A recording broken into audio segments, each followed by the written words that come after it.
Hello, my name is Audrey Jowers with Atherotech Diagnostics Laboratory.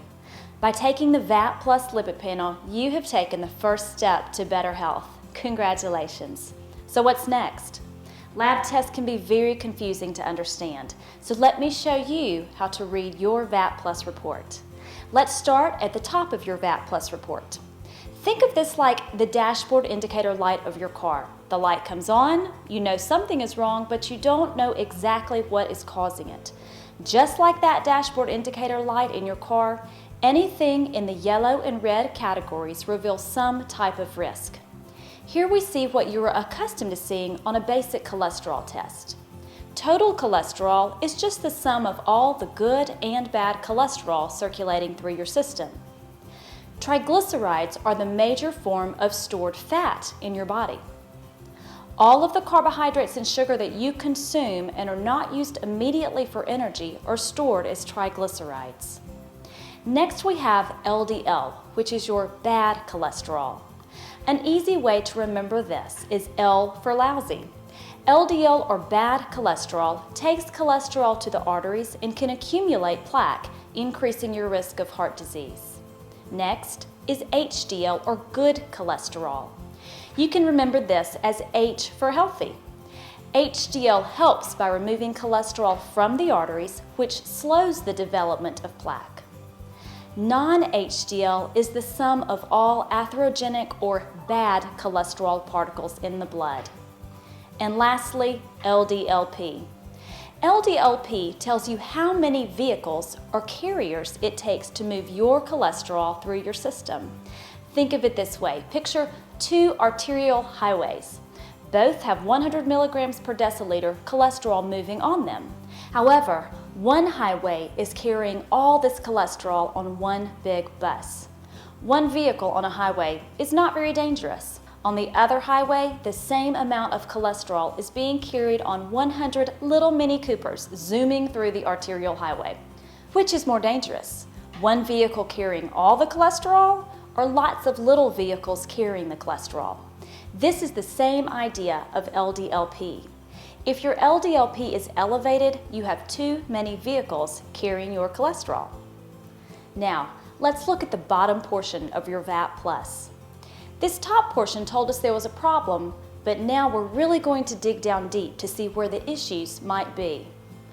You'll notice these parameters are broken into three overarching categories of risk: cholesterol, triglyceride, or hereditary. If you have yellow or red indicators in the cholesterol-rich area, you have a cholesterol disorder. You'll need a diet low in saturated and trans fat and high in soluble fiber. You'll want to exercise 150 to 175 minutes a week and aim for a BMI between 18.5 and 25. If diet and lifestyle did not effectively lower your LDL, your physician might prescribe a statin, a bile acid sequestrant, or ezetimibe. The second risk category is the triglyceride-rich disorder category. This includes IDL, VLDL, VLDL3, remnant lipoproteins, and LDL density pattern. This grouping of disorders is very common, especially with today's diet of convenience foods and excessive portions. The good news is they are all treated the same way. If any of these parameters are elevated, you need to consume a diet low in sugar and refined carbohydrates. Exercise and weight loss are again very important, and omega-3 fatty acids, which are found in cold water fatty fish like salmon, tuna, mackerel, and sardines, are very beneficial. If diet and lifestyle don't effectively reduce your triglyceride disorder, your physician may recommend fish oil supplements, niacin, or a fenofibrate. Lastly, let's look at hereditary risk. Lp(a) cholesterol is made in the liver and carries cholesterol through your arteries, much like LDL or bad cholesterol does. However, the amount of Lp(a) you have is genetically determined.